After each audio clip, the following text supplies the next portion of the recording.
오늘도 계속해서 이어서 찬양시 살펴보고 있습니다. 찬양시 113편부터 우리가 할례 시편이 시작된다고 했죠. 할렐루야가 나오는 18편까지인데, 이 찬양시 보면 이렇게 찬양시들이 보통 좀 짧아요.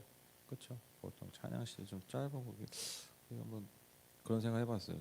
찬양시는 짧은데 탄원시 이런 건 좀 길잖아요. 왜 그럴까 생각해 보니까 그게 또 우리 인생 아니겠습니까? 그렇죠?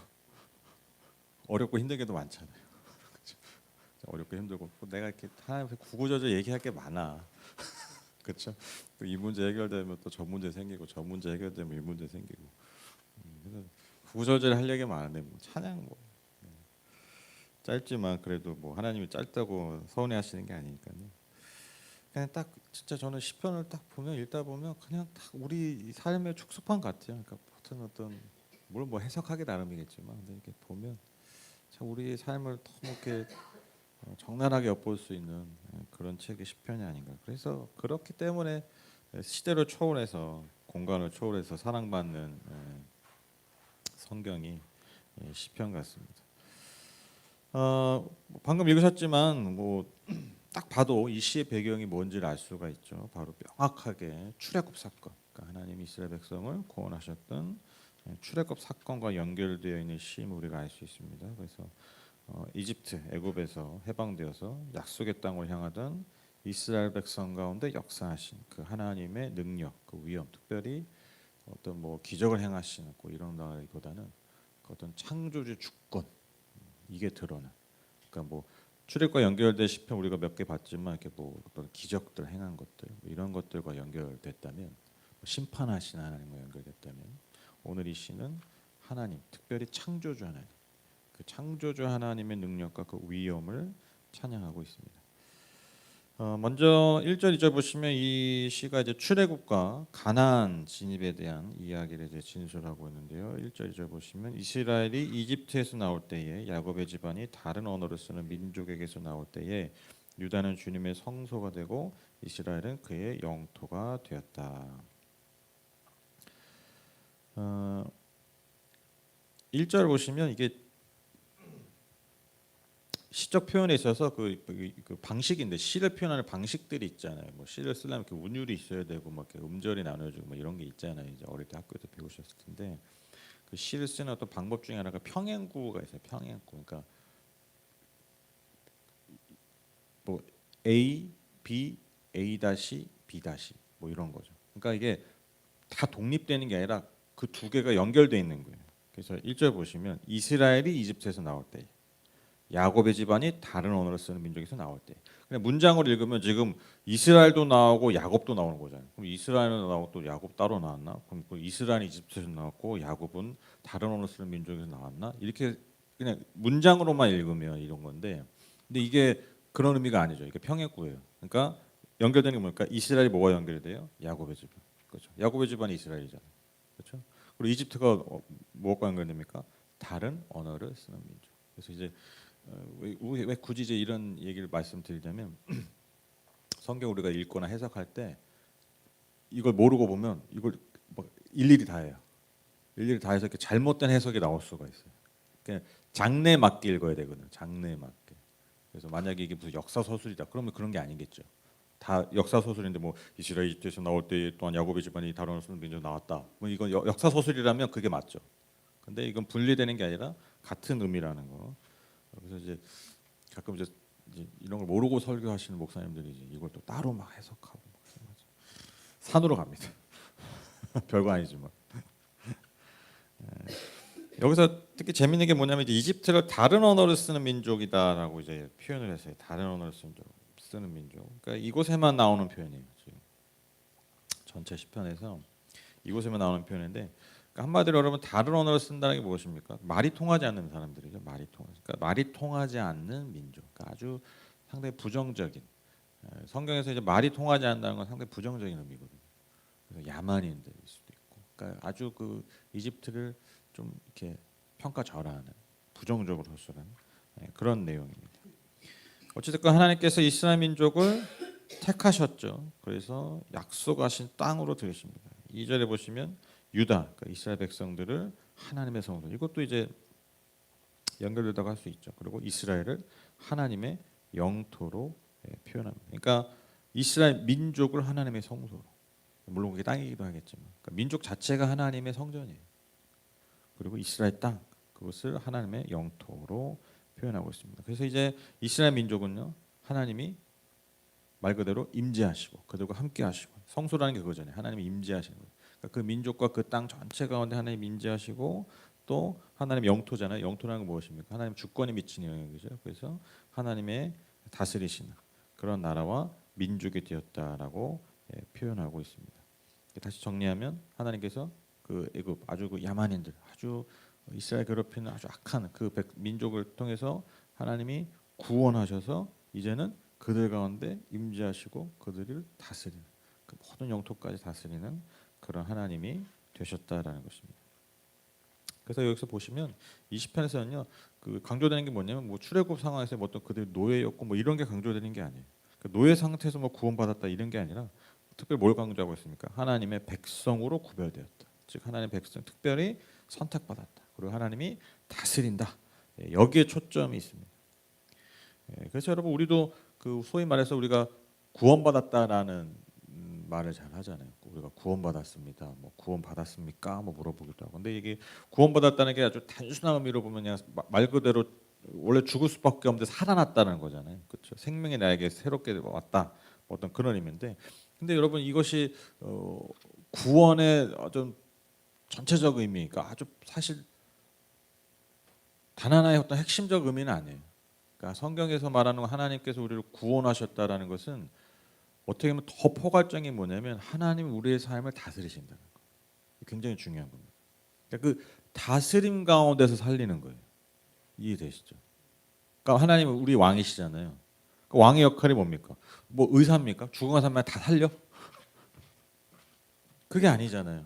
죽어가는 영혼들 막 뭐가 여러 가지 문제들이나 여러 가지 불의한 일들, 정의롭지 못한 일들, 막 이런 것들 억압으로 인해서 막 고통받는 사람들이 그 백성들 가운데 있을 거 아니에요. 그 왕의 역할이 뭡니까? 그들을 잘 다스리는 거잖아요. 잘 다스림만 받아도 어떻게 돼요? 그 영혼과 삶이 구원을 받잖아요. 그러니까 구원이라는 게 어떤 뭐 죽다 살아나는 거, 뭐 우리가 흔히 얘기하는 죽어서 천국 가는 거만이 구원이 아니라는 거예요.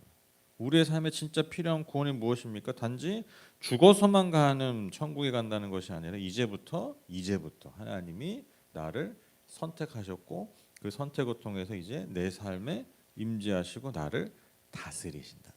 이게 기독교가 말하는 구원입니다. 이제 우리가 이거를 많이 잊어버렸죠.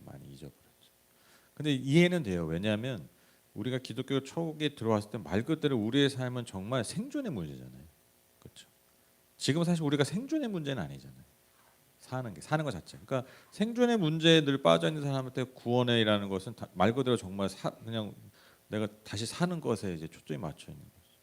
근데 이제 그렇게 왔는데, 근데 이제 그것이 우리의 구원론에 있어서 좀 시간이 흘렀음에도 불구하고 좀 많이 치우치는 면이 있다라는 것이죠. 그래서 항상 우리가 기억해야 되는 게 뭐냐면 하나님 우리를 구원하신다라는 것은 하나님이 우리의 삶을 다스리신다. 우리의 삶을 인도하시고 우리의 삶에 주권을 가지시고 통치하신다는 것.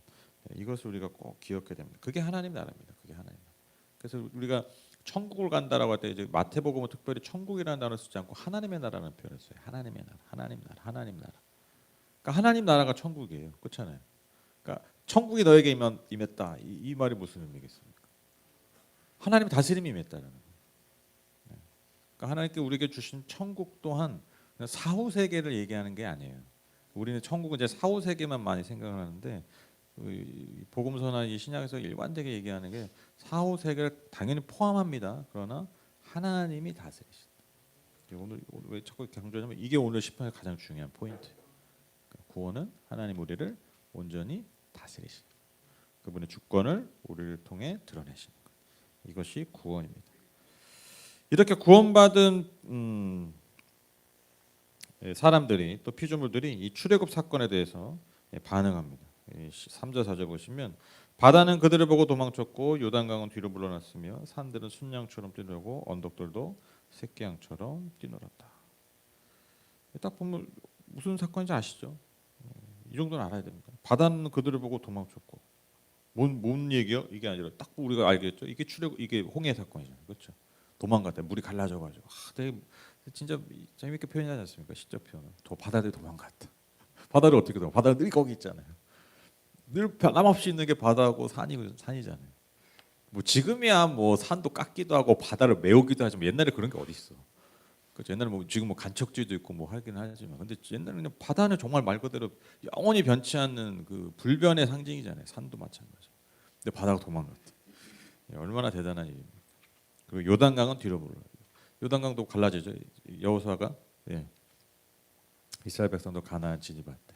그 사건을 지금 언급하고 있는 거예요. 근데 뭐 또 강조드리지만 여러분 구약에서 특별히 구약에서 물은 악, 혼돈, 뭐 원수 이것도 상징하는 말씀드렸죠. 그러니까 바다 또 도망가고 요단강도 뒤로 물러갔다. 이게 무슨 의미입니까? 단지 자연적인 현상만을 얘기하는 게 아니라 이스라엘 백성 하나님을 대적하는 그 세력들이 하나님의 주권과 능력에 의해서 도망쳤다, 물러났다, 패배했다. 이것을 의미하고 있습니다. 3절에 이제 그 어떤 심상 이미지가 두려움이라면 4절은요 피조물의 기쁨이 표현되죠. 그래서 산들은 순양처럼 뛰돌고 언덕들도 새끼양처럼 뛰놀았다. 그러니까 이게 요 3절 4절 보시면 그 이스라엘의 지형과 그 어떤 그 땅을 이스라엘 그 가나안 땅을 생각하면 이게 사실 잘 이해가 돼요. 이거 그냥 바다는 하고 산은 이게 아니라 여러분 그 아시죠? 이스라엘은 산지입니다. 예루살렘 자체가 시온 산이라는 곳에 이렇게 있잖아요. 그러니까 다 이렇게 높은 지대에 있어요. 그래서 제가 그때 한번 말씀드렸는데 제가 그 재작년에 이스라엘 갔는데 막 평평하고 이런 데는 사람이 없고 막 높은 데만 사람이 있어요. 이해가 안 가는 게 차로 이렇게 가는데 그래서 여쭤봤어요. 아니 이렇게 다 이렇게 힘들게 위에 사냐? 평평한 데 안 살고 낮은 데 안 살고 그 지형이 돌이잖아요. 우리는 흙이잖아요. 근데 거긴 지형이 돌이어가지고 비가 오면요, 갑자기 물이 차버린대요. 이렇게 물이 저장이 안 되는 거예요. 그러니까 바로 차버리기 때문에 낮은 곳에 집을 지을 수가 없대요. 그래서 높은 곳에 이렇게 높은 지대에 주거지가 생겼다 그러더라고요. 그러니까 여러분 그 딱 보시면 산들, 언덕들이 이게 작은 산들이 말 그대로. 그러니까 거기에 사는 사람들. 그러니까 여기가 주거지예요, 주거지. 그러니까 또 이 사람들 사는 건 여기가 긍정적인 의미죠. 산과 언덕은 긍정적 이미죠. 왜 우리가 늘 사는 곳이 바로 이 땅. 이 땅은 기뻐하는 거예요. 근데 저 멀리 우리는 사실 뭐 이스라엘 사람들이 바다를 얼마나 봤겠습니까? 오죽하면 여러분 갈릴리 호수인데 그거 보고 바다라고도 표현도 하잖아요. 근데 어마어마하게 크긴 커요. 진짜 바다 같긴 해. 호수예요, 큰 호수예요. 근데 그거 보고 바다라고 해요. 그러니까 사실 물 볼 일이 크게 많지가 않아요. 큰 어떤 물을 볼 일이 많지 않아요. 물론 우리도 인천 앞바다에 살지만 사람들이 인천 살면 맨날 바다 보는 줄 알아. 네? 뭐 가끔 여기 굴포천이나 보지. 그렇잖아요. 우리 바다 잘 못 보잖아요. 심지어 여러분 옛날 사람들이 바다 볼 일이 어디 있겠어요. 그러니까 악한 거예요. 뭔가 미지의 세계, 두려움의 대상인 거예요. 그런 게 쌓이는 거죠. 근데 늘 우리가 사는 곳이 어디입니까? 산입니다. 언덕입니다. 그러니까 긍정적 이미지예요. 딱 보면 왜 이런 표현들이 나오는지 우리가 알 수 있죠. 이스라엘 지형을 딱 표현하는 거예요.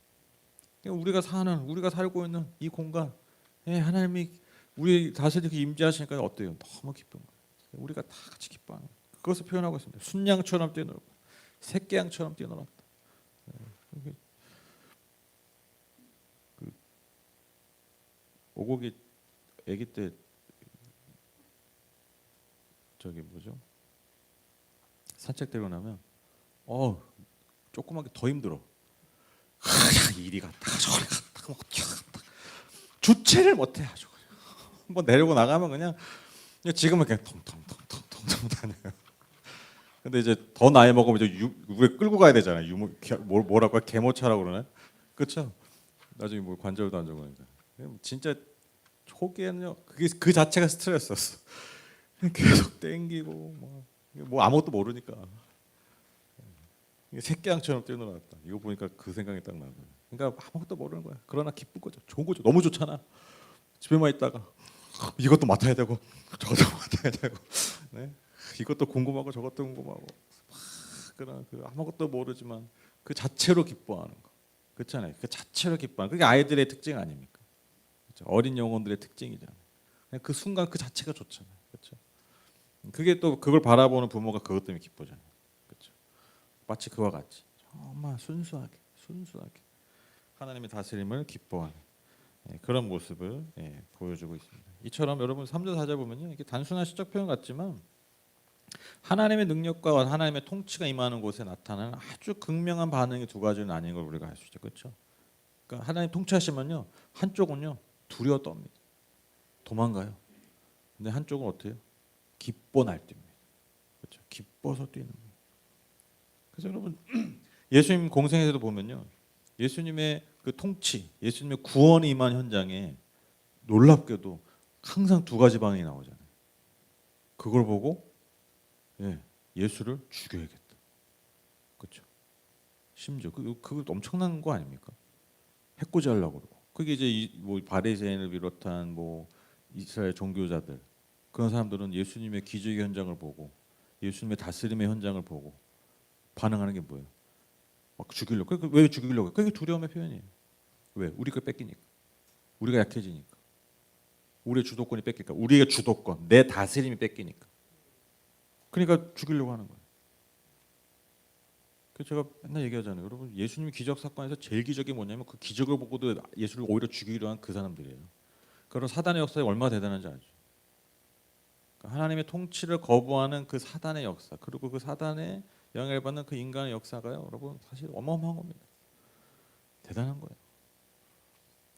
그래서 우리가 예수 믿는 기적보다 예수를 안 믿는 기적이 그래서 더 대단한 거야.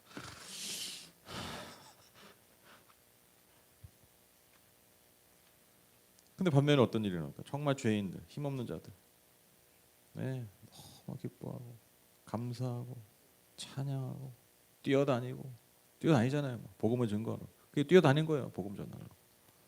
그 예수의 구원, 예수의 다스림을 받은 영혼들의 특징이다. 그러니까 이게 여러분 이게 언제나 동일합니다. 언제나. 그래서 예수님의 진정한 다스림을 받는 곳에 나타나는 두 가지입니다. 그래서 제가 예수를 진짜 잘 믿는 게 뭐냐면 제가 자유함이라고 맨날 말씀드려요. 자유함은 얼마나 좋아요. 기쁘잖아요. 그러니까 예수 믿는 게 좋아야 돼요. 예수 믿는 게 기뻐야 돼요. 예수 믿는데 자꾸 내가 뭘 덜했나, 뭘 더 해야 되나, 그래서 막 나 오늘 밤 나 데려가시면 다 갈 수 있나, 막 이런 거. 제발 좀 이런 거 안 했으면 좋겠어요. 두려움이 아니라 이 표현 자주 쓰는데 대체할 수 없는 기쁨. 예수를 잘 믿는다는 거고요. 대체할 수 없는 기쁨. 그것이 내 안에 있는 것. 그것이 내 안에 살아있는 것. 이것이 굉장히 중요합니다. 5절 6절을 보시면요, 이어서 피조물들에게 그들이 왜 두려움과 기쁨으로 반응하는가 이제 이유를 묻습니다. 창조주의 질문 같은 건데요, 아주 위험이 있습니다. 5절 6절 보시면 바다에 너는 어찌하여 도망을 쳤느냐, 유단강아 너는 어찌하여 뒤로 물러났느냐, 산들아 너희는 어찌하여 순양처럼 뛰놀았느냐, 언덕들아 너희는 어찌하여 새끼양처럼 뛰놀았느냐. 그러니까 이 어떤 피조물들의 반응에 대한 주권자, 창조주의 물음입니다. 그러니까 이게 뭐냐면 이게 그러니까 이 표현은 그러니까 뭔가 그 하나님의 주권을 더 이렇게 드러내는 표현, 그러니까 하나님의 주권적 질문이죠. 진짜 몰라서 왜 두려워? 뭐 이게 아니에요. 왜 뛰는 거야? 알려줘, 이게 아니라 그 창조주의 주권. 그걸 이 질문부터 그 위험을 더 드러내는 거예요. 그러니까 사실 이 질문에 답이 있죠. 그래서 여러분 그 욥기 보시면 욥이 막 그렇게 고통스러워하다가 친구들 와가지고 좀 위로한답시고 했다가 결국 네가 죄지어서 그런 거 아니야? 막 이러다가 서로 싸우고 막 저주하고 막 그러잖아요. 그 친구가 아니지. 그러다가 이제 하나님 마지막에 나타나시죠. 정리하시잖아요. 그때 여러분 하나님이 무슨 말 하시냐면 답을 알려주시지 않으세요. 오히려 질문하세요. 그 질문의 내용들이 거의 다 뭐냐면 네가 창조주를 아냐? 그 얘기를 질문하는 거예요. 네가 뭐 예를 들면 네가 뭐 저 해를 만들 때 뭐 해봤냐? 네가 뭐 창조 이 피조물들 뭐 할 때 네가 거기 있어 봤니? 그러니까 대답을 해주시는 게 아니라 오히려 역으로 질문하. 근데 그 질문이 뭐냐면 창조주로서의 질문. 창조주로서 피조물의 질문. 너가 그걸 아니? 알 수 있니? 그때 있었니? 그렇게 제가 정확히 한 두 장에 걸쳐서 거기 질문을 많이 해요. 그리고 나서 이제 욥이 역설적으로 그 자기 삶에 대한 답을 얻어요. 사실 뭐 답 이해되는 답을 얻다기보다는 그냥 존재적 답을 얻는 거죠. 이해되시죠? 그러니까 1 더하기 1은 뭐 2라는 답을 얻은 게 아니라 그냥 그 수의 의미가 무의미해지는 답을 얻는 거예요. 그러니까 존재가 어떻게 보면 내 어떤 내 고통과 내 문제가 사라져 버리는 존재적 압도, 창조주로서의 그 대단한 것도 아니죠. 그 임재와 그 질문을 통해서 내가 피조물로서 압도돼 버려요. 욥기가 참 그래서 재밌는 책이에요. 욥기가 저도 언제 한번 하고 싶은데 근데 그게 또 어렵습니다. 여러분 혹시 아세요? 욥기가 시입니다. 장르로 시가서에 들어가요. 네. 그러니까 뭐 역사서 이런 게 아니라 이야기가 아니라 시가서. 왜냐면 그 시적 표현들이 굉장히 많아요. 시가서로 들어가요. 쉽지 않은 내용인데 한번 해보고 싶어요. 하여튼 그 장면을 딱 떠올리게 하죠. 그러니까 창조주가 질문하는 거예요. 이 질문이 뭐라고요? 몰라서 묻는 게 아니라 오히려 창조주로서의 권위와 위엄을 드러내고 있습니다. 그러니까 이미 물음 안에 뭐가 있어요? 답이 있어요. 네, 답이. 마지막으로 이 질문에 대한 적절한 대답으로 이 시가 마무리되는데요. 7절 8절 보시면 온 땅아 내 주님 앞에서 떨어라. 야곱의 하나님 앞에서 떨어라. 주님은 반석을 웅덩이가 되게 하시며 바위에서 샘이 솟게 하신다. 온 땅아 주님에서 떨어라. 여기서 떨어라 해서 이 떨다가요. 히브리어로 훌이라는 단어인데 이게 크게 두 가지 의미가 있어요. 그러니까 공포 속에 떨다, 우리가 말 그대로 하는 그 떨다. 그리고 빙글빙글 돌다 춤추다라는 의미가 있어요. 그 굉장히 좀 역설적이죠. 그러니까 되게 어떻게 보면 상반된 의미가 다 있어요. 그러니까 정말 두려워 떠는 게 있고요. 그 다음에 빙글빙글 춤추는 거, 막 기뻐 뛰는 거, 이거 같이. 그래서 어떤 성경은 뭐 기뻐해라, 기뻐 뛰어라, 춤춰라 이렇게 번역한 이 성경이 있고 성경 번역이 굉장히 많잖아요. 근데 또 우리 보는 이 세번역처럼 두려워 떨다, 이렇게 떨다라는 그런 표현으로 표현하게 됩니다. 근데 요즘 보니까 춤이 보니까 떠는 춤이 많던데. 그렇죠. 뭐 털기춤 뭐 이런 거 많잖아요. 아시죠? 그래서 뭐 그 말이 그 말 같고. 근데 여기서 말하는 그 온 땅에 하나님 앞에서 떤다라는 거는 무슨 또 공포 때문에 떠는 것이 아닙니다. 이 여기서 말하는 떨림은 말 그대로 그분에 대한 경외감 때문이죠. 경외라는 게 사실 두려움이잖아요, 그렇죠? 그래서 떨고 그 떨림이 어떻게 돼요? 결국 기뻐 춤을 추는 하나님을 향한 춤이 된다라는 것이죠. 그래서 저도 이렇게 참 진짜 이 신앙생활 하면 되게 역설적인 게 뭐냐면요, 여러분 아마 다 그런 경험 있으실 거예요. 정말 우리가 하나님을 만나잖아요. 정말 하나님을 만나게 되면 그 경외감이 생기잖아요. 경외감. 근데 여러분 아마 거의 다 이런 경험 하셨을 거예요. 우리가 진짜 뭐 소위 말해서 하나님을 만났다고 하는 그 경험의 순간에 우리가 느끼는 게 뭐냐면요, 내 자신의 초라함이잖아요. 그렇죠? 그러니까 내 자신이 작아지잖아요. 이게 사실 세상의 어떤 메시지는 역설적인, 세상을 계속 뭘 얘기하냐면 너를 키워, 넌 큰 존재야, 넌 대단해, 막 이런 얘기 많이 하잖아요. 거의 세상. 그래서 넌 그렇게 생각하면 안 돼, 너는 작은 사람이 아니야. 이게 사실 세상이 말하는 메시지인데, 이게 시대적인 다 메시지인데, 근데 정작 우리가 정말 하나님을 만나면 진짜 우리가 딱 처음 느끼는 감정들이 뭐냐면, 존재감이 뭐냐면 내 자신이 되게 작아져요, 되게 초라해져요. 그러니까 그걸 깨닫잖아요. 그러니까 막 회개하잖아요. 그러니까 우는 거예요. 그렇잖아요. 내 존재가 진짜 하나님 앞에 정말 별거 아니고, 사실 내가 또 사실 저 인간 앞에서는 내가 되게 막 잘난 척했는데, 그래요, 저 인간보다 제가 모자라, 막 이렇게 깨닫고 막 그러잖아요. 그리고 막 상황 앞에 되게 초라해지고, 막 상황 앞에 되게 작고, 막 그런 거 사실 느끼잖아요.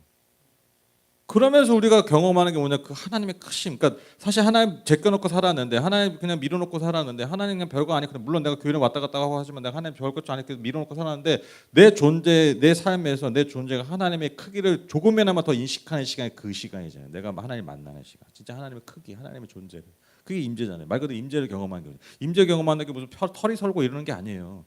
내 존재가 정말 하나님 만남으로써 그 하나님의 크기를 내가 다시 경험하는 게, 그게 여러분 하나님 만나고 하나님 임재하는 순간입니다. 그래서 하나님을 크게 느끼니까 당연히 귀결되는 게 뭐냐면 내 존재의 초라함과 작음을 인정해요. 그게 거기서부터 여러분 진정한 회개가 나오는 거잖아요. 근데 놀라운 게 뭐냐면요, 그렇게 하나님을 경험하고 내가 초라해서 막 진짜 막 작아지고 막 그러는데, 여러분 다 기억나시죠? 다 그런 경험 있으시잖아요. 내가 진짜 작아집니까? 진짜 죽일 놈 됩니까? 회개하고 나면 진짜 죽일 놈이었어.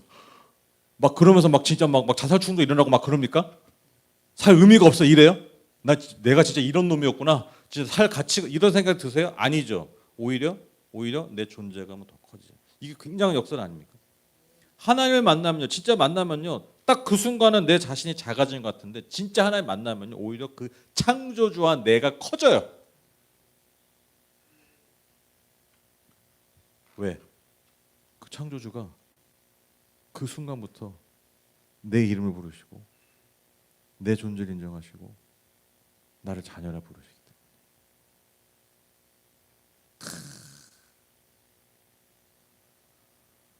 때문에. 밥이 맛있겠다. 그 순간 여러분, 내가 작아지는 것 같은 그 순간에 창조주가 정말 내 창조주가 되시고 그 창조주가 내 아버지, 내 어머니가 되시는 거예요.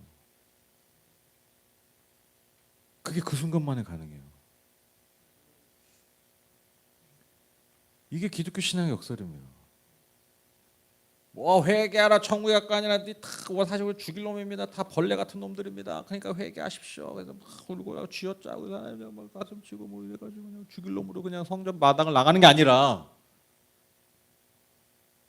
그렇게 가슴 치다가도 여러분 예수 그리스도의 이름으로 기도드렸습니다, 아멘하고 고백하면 그 순간 여러분 우리의 존재감이, 아니 그러니까 이거 누가 가르쳐 줬냐고요.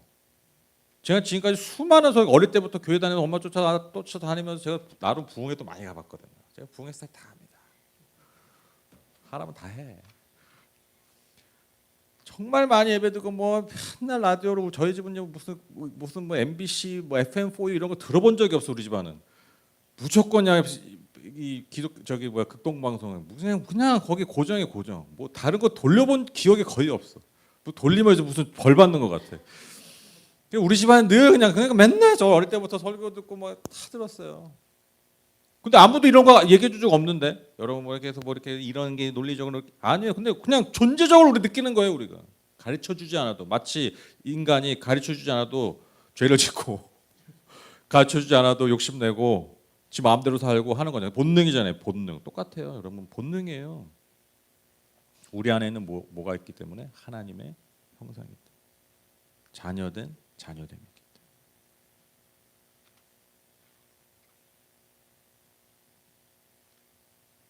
여러분, 그래서 창조주를 만나면요, 피조물의 사실 당연한 반응이 이거야 돼요. 근데 우리가 죄를, 이 안에 죄성이 있고 또 사단이 그것을 방해하기 때문에. 그래서 여러분,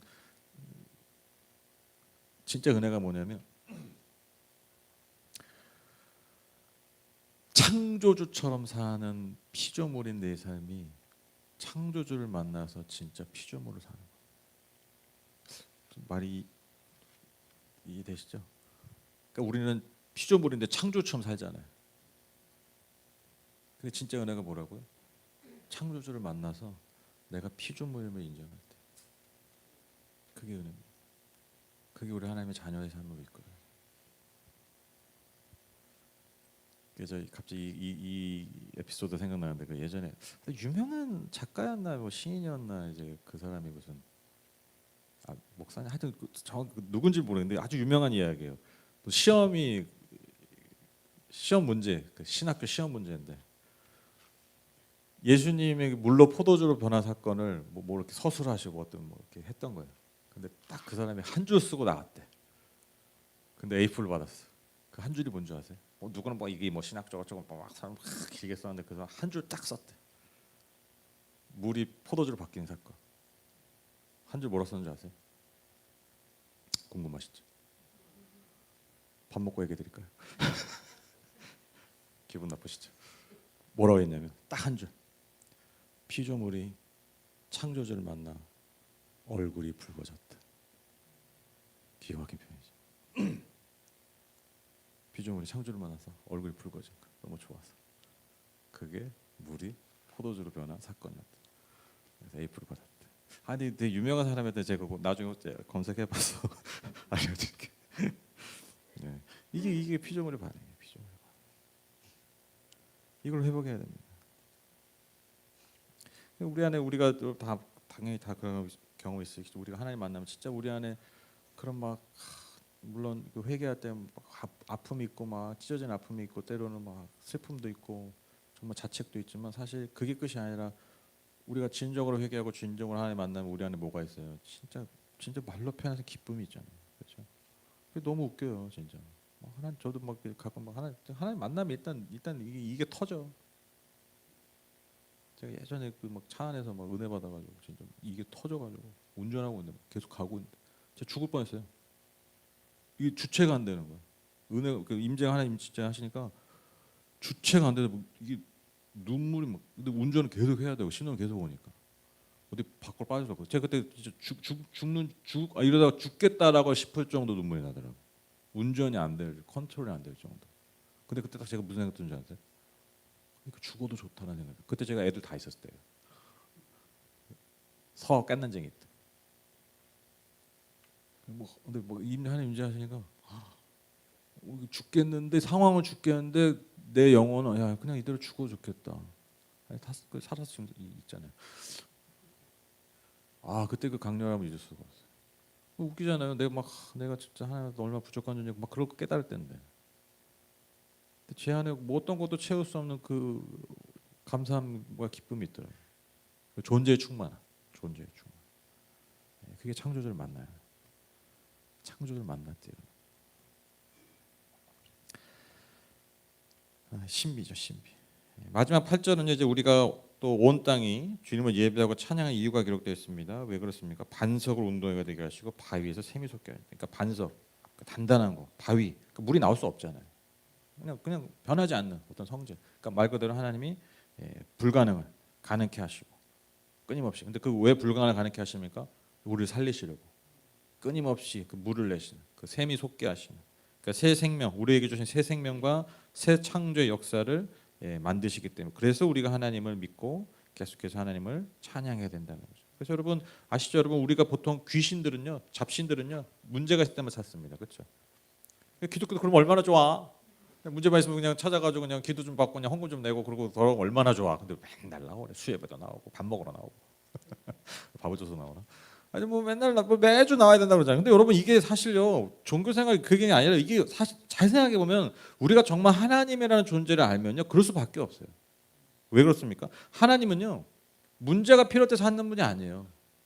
말 그대로 내가 그분이 나의 창조주시고 나를 지으시고 나를 다스리시는 분이기 때문에 우리가 늘 그분의 다스림 안에 연결돼 있어야 돼요. 그렇잖아요. 그러니까 우리 삶의 문제라는 게 뭐냐면 그 다스림을 벗어나는 거거든요. 그래서 내가 그 다스림 안에 계속해서 있기 때문에 우리가 사실 평생 더 나아가서 영원히 그분과 함께하고 즉 그분의 통치를 살아야 돼요. 근데 그런 이유가 뭡니까? 우리는 항상 뭐가 필요해요? 바로 이 8절처럼 우리의 삶에 있는 그 반석, 그 단단한 그것을 깨뜨려서 새로운 생명, 새 창조의 역사 이루시는 그 하나님의 은혜가 우리 삶에 늘 필요하기 때문에. 그래서 여러분 우리가 하나님과 늘 교제하고 하나님과 늘 나아가고 하나님을 늘 예배하는 이유가 바로 여기에 있다라는 것입니다.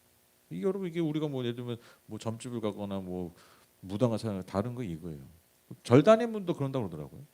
저도 잘 알지 못하지만 그냥 때 되면 그냥 가가지고 거하게 한다고 그러더라고요. 그래서 속된 말로 큰 어떤 절 이런 데는 그냥 그 불자죠. 불자 그냥 몇 번만 와도 돼. 그냥 올 때만 올 때 아주 거하게 하기 때문에 아주 잘 지낸다 하시더라고요. 강남에는 그 봉은사인가요? 유명하더라고요. 그 주변 여담에도 다른 중에 폄하하거든요. 그 주변에 그렇게 룸싸 이런데 스님들이 많다. 그렇게 돈을 많이 쓰시고 예전에 유명한 그 사진 있었잖아요. 그래서 길거리에 있는 스님인데 신발 운동하는데 그 명품 운동화 신고 있고 옷은 승복인데 그런 세계도 있습니다. 다른 종교 얘기까지 해버렸네. 좋은 얘기를 해야 좋은데 어찌 됐건 요 얘기하다가 그냥 어쩌다 1년에 한두 번 절기 때 가는 게 아니라 그게 우리의 영혼의 반응이어야 된다는 거죠. 그래서 오늘 말씀을 좀 정리하면 제가 자주 강조하죠. 제가 특히 이 시편 강의하면서 잘 여러분께 말씀드리고 우리가 하나님을 믿을 때 우리가 좀 우리의 생각을 좀 다시 끌어내야 되니까 다시 좀 생각을 되돌려야 되는 것 중에 하나가 뭐냐면 우리가 우리를 구원하신 하나님이 그러니까 구원자만 많이 생각하는데 창조주임을 늘 기억해야 된다. 창조주. 그러니까 우리는 그냥 죽을 존재들을 건져낸 구원자로만 생각하는 게 아니라 우리를 지으시고 우리의 삶을 주관하시는 창조주임을 늘 기억해야 됩니다. 이게 밸런스가 되게 중요해요. 그러니까 구원자로만 생각하면 하나님은 문제 해결자로만 생각해요. 문제 해결자. 그러니까 내가 문제 있을 때 해결하는 거 문제 해결자. 5분 대기조 같은 거. 하나님은 그런 분이 아니에요. 뭐 우리 문제 해결하기 중요한 무슨 뭐 5분 대기조로 존재하시는 게 아니라 태초부터 존재하셨다. 아니 태초 이전부터 존재하셨다. 그리고 이 우주를 창조하시고 그 우주의 창조의 역사 안에 우린 정말 죽었다 깨어나도 알 수 없는 그 창조의 그 섭리 안에 정말 아무것도 아닌 먼지도 안 되는 이 우주에서 먼지도 되지 않는 이 인간 나라는 존재를 택하시고 나라는 존재를 사랑하시고 나라는 존재를 구원하신 분이 하나님이 사실 이 사실을 우리가 가끔씩은 매번 아니더라도 자꾸 기억하고 상기해야 돼요. 그럴 때 여러분 은혜가 뭐냐면 내 존재감 회복됩니다. 내 존재감, 내 존재의 의미. 그리고 그런 인식들이 내 안에 자꾸 있으면요, 무슨 일들이 벌어지냐면 내 상황을 이해하고 받아들이는 품과 눈의 시각이 달라져요. 그렇죠? 그렇죠? 그냥 늘 요 앞만 보는 요 돋보기 같은 요런 삶이 아니라 돋보기 쓰면 멀리 있는 거 안 보잖아요. 요 내 눈앞에 있는 것만 보이잖아요. 하나님은 구원자를 보면요, 하나님은 그냥 돋보기로만 보는 거예요. 이 세상은. 그 세상 다 뿌옇죠. 다 문제 있는 거지. 다 두렵죠. 어딜 걸어갈래도 막 다 앞에 안 보니까 요만 보고 가는 거잖아요. 창조주의 시각이 그래서 중요하다는 거예요. 죄인에서 구원받은 이미지도 중요하지만 그래서 내가 죄인이어서 구원받은 것도 중요하지만 그 창조주가 나를 지으시고 내 삶을 다스리신다. 이것이 주는 자존감이 달라요. 그게 우리 안에 있어야 돼요. 이게 회복돼야 돼요. 많이 회복돼야 돼요. 그래서 저도 진짜 가끔 그럴 때 있어요. 가끔 뭐 제 문제나 제 삶의 어떤 문제 막 이런 것들 막 보면 근데 가끔 이제 물론 이제 큰 문제도 있지만 가끔 아, 뭐 자꾸 이런 거 가지고 근데 그 생각이 뭐냐면 내가 이런 게 아니라 내가 하나님 내가 믿는 게 하나님인데 하나님 창조주신데 나 자꾸 이런 거 가지고 골몰에 썩고 있고 그래서 생각 자꾸 바꾸는 거예요. 그 메커니즘이 딱 그 지점이 이 지점이에요. 제 생각 고쳐먹는 지점이 내가 맨날 하나님 믿는다고 하나님 뭐 능력이 많다고 하는데 그래 하나님 창조주잖아. 근데 내가 맨날 그 진짜 피조물들이 그 별거 다 아니고 그 문제에 집착해가지고 왜뭐돈 몇 푼 뭐 그가 몇 시간 그가 뭐 문제 뭐 다시 뭐 그냥 좀 시간 지나면 해결될 수도 있는 거고 뭐 그냥 그런 거 막 몰두해가지고 그걸 막 그래 창조주 하나님 보실 때 진짜 이거 내가 좀 야 너 뭐 하고 있냐 이러시지 않을까? 너 지금 뭐 하고 있냐? 뭐 그렇다고 막 하나님 그걸 또 정죄하시고 이런 게 하시지 않지. 그러니까 그래서 하나님 좋은데 하나님 어때 안타깝게 보실 거 아니에요. 거기서 생각 고쳐 먹는 거 거기서부터. 그럼 훨씬 마음이 가벼워지고 상황이 달리 보여요. 달리 보여. 그러다 보면 지나가면 그러잖아요. 내가 왜 그때 그거 가지고 그렇게 골머리 썼고 그때 왜 그렇게 자꾸 그것 때문에 내가 이렇게 에너지 그러니까 온갖 에너지 정신적 육체를 썼을까 이제 그런 생각이 들어요. 여러분 자꾸 일깨우십시오. 하나님이 내 창조주임을 일깨우세요. 그래서 여러분 내 문제에 내 존재에 그러니까 우리 신앙생활 열심히 하다 보면 이게 오히려 이 오류에 빠질 때가 많아요. 그러니까 내 문제와 내 존재에 하나님을 자꾸 맞추는 거야. 이해되죠? 근데 사실 좋은 신앙이 뭐냐면 내 문제와 내 존재를 창조주께 맞추는 거예요. 이 훈련, 이것도 훈련이 필요합니다. 이 시각. 그게 예배 때 얻을 수 있잖아요. 예배 때. 그래서 예배 중요한 거예요. 근데 또 이제 문제 또 예배 때 더 하지. 예배 때 더 그냥 내 문제 이만큼 꺼내놓고 하나님 내가 예배 나와서 여기 더 때려 박아 하나님을. 근데 원래 예배는 그런 게 아닙니다. 오히려 예배는 내 문제 창조주 앞에 내 문제와 내 존재를요 더 맞추는 거예요. 그게 진짜 문제 해결이고 그게 진짜 내 존재가 달라지는 비결이에요. 그래서 결론적으로 오늘 설교 제목이 창조주를 만난 피조물의 반응인데 오늘 두 가지 그 반응이 있었죠. 두려웠던, 물론 이제 부정적인 의미도 있지만 여러분 그것이 경외, 진짜 하나님 향한 경외가 되면요, 우리가 하나님 앞에 기뻐 뛰는, 즉 대체할 수 없는 기쁨을 주시는 그 창조주를 만날 수 있습니다. 그래서 여러분 이 땅에서 우리가 주님을 두려워하면요, 우리가 장차 기뻐 뛸 날이 옵니다. 근데 여기서 이 땅에서 여러분 내 마음대로 뛰놀다가는요 진짜 두려운 날이 옵니다. 그렇죠? 이 땅에서 그냥 뭐 저기 망나니처럼 뛰놀다 보면 진짜 창조주를 두려워할 날이 오요. 근데 우리가 이 땅에서 겸손히 하나님을 경외하면 창조주로서 우리가 인정하고 나를 피조물로서 인정하는 그 경외감으로 살 때 여러분 하나님이 우리의 삶을 결국 주님 앞에서 뛰놀게 하시는 그런 날을 우리에게 반드시 주실 줄 믿습니다. 그렇게 하나님의 아름다운 피조물로, 복된 피조물로 살아가시는 저와 여러분 다 되시기를 주님의 이름으로 축복합니다.